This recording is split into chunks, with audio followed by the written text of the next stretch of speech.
For months, Tendercare Living Centre had an outbreak plan in place. Use a vacant wing of its fourth floor to isolate residents who tested positive for COVID-19. But when COVID struck on December 4th, the fourth floor wasn't used.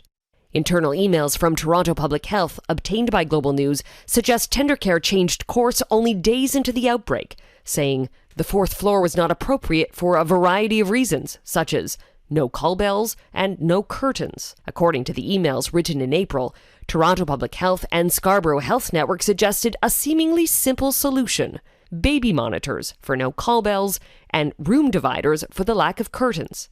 But, Toronto Public Health wrote, these suggestions were not agreed upon by the facility. The fact that Tendercare had a fourth floor wing that was left vacant and not utilized, and there was no emergency plan for how to handle this crisis when they had the first wave to figure it out and come up with said plan, is completely inexcusable and entirely unforgivable. Neither Tendercare nor its management company Extendicare would answer questions about the Toronto Public Health emails that say the home rejected advice to use baby monitors and room dividers. Extendicare says the region was overwhelmed with COVID cases and there were no staffing resources available to open the unit. That response isn't enough for those who lost their loved ones at Tendercare, like Reed Zhao, whose grandmother died of COVID. I feel anger and frustrated, of course.